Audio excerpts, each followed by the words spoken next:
Good evening. The detail up parts for the NuNu Porsche 911 RSR have arrived.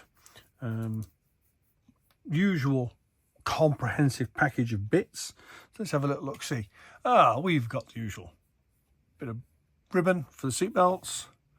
It's actually quite nice. I've had various brands have done this over the years. I find this NuNu stuff's quite nice actually. It doesn't tend to fray at the sides, which is useful. So I'll pop that out of the way. We have a little tiny envelope. There's always a little baggie here. We've got a bit of wire and an aerial mount for the roof in there.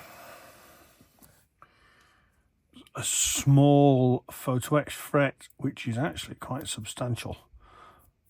That's wing end plates, verticals for the wing, and I'm not sure what those two bits are. I'll have a look on the instructions in a moment. We also have a larger, somewhat thinner photo etch fret. You'll notice this stuff's all fretless, hence the shine to it, because there's layers of film over these. We'll put that back for now.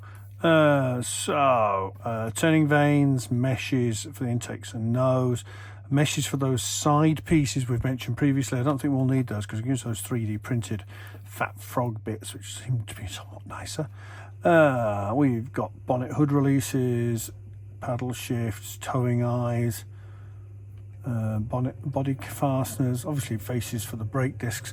Now I'm not sure about that. I've got it in my head that this car had carbon brakes. I stand to be corrected if anybody's got a detailed photograph that proves it otherwise. Yes, Richard Middleton, I'm looking at you, but I don't think that face is appropriate, but we'll find out. Obviously seatbelt furniture as is usually the norm, some cable ties. Yeah, so there's not a lot on that. There's enough. Obviously you've got the crash net type pieces there. Having said that, I've got some zoom on fabric ones which come with fittings that I'll probably replace that with because they're just nicer. Yeah, I know what I mean. Put those all bits to one side because we've got some decal sheets to go look at. The kit decals are very nice. This set supplements them with carbon fibre. Those of you who have been following my experimentations around Kevlar carbon will know I'm not a huge fan of carbon fibre decals. However, so we've got what we got here. Kevlar weave for the back of the seat there. That's obviously appropriate for that. Not my process that I used before. We've got underfloor and splitter parts. We've got bits for the diffuser there, complete with cutouts for the NACA intakes all over. Interior panels, instrument panel bits here and body releases. Now these decals are clearly designed to go over these bits because they're body releases, and these two here match with these two. I'd rather paint those black and have red arrow decals to put on them rather than trying to get a full-size decal over it, but we'll have a little look, see how that goes further down the line. But yeah, that's still nice. These are rather lovely actually, to be honest. Obviously these are printed, I believe, by Platts in-house. They don't look like Cartograph. There's very little carrier film around them, very little. They're very crisp to the edge. Obviously you've got to do a little bit of slicing and dicing on some of it to make it fit around curves, but yeah, there's no carrier film on those at all, hardly. That's very nice, and obviously will aid in their function.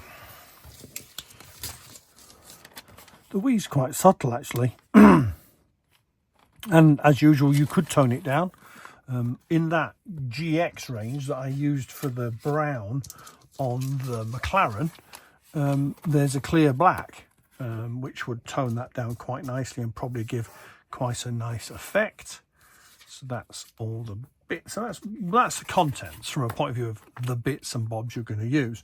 The instructions are here to one side. I'm just going to grab those.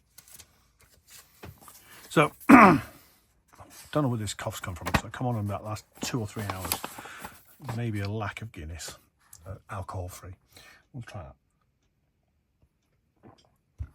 So they very simply, they follow what is basically the Tamiya model for their detail up parts, in that the instructions in the detail upset refer to the construction stage you're working on in the kit instructions and just provide additional information. So for instance, here we've got stage 1 and it's talking about the floor unit and where the carbon fibre decals go variously there. The decals are numbered with a circle around them. The parts are numbered without. So, for instance, what we got here, these are all decals. These are all decals. These are all decals. That is a part. So there you are. So you paint it red, and it's part number 27, and it goes through that. Yeah. So yeah, they're very sensibly done, very neatly printed. I don't think you can make that much simpler, really. Unfortunately, there's 2 sides of it. That's a lot of work, that. We'll see about these turning vanes and the body parts, because some of them are on curved surfaces, which does worry me. A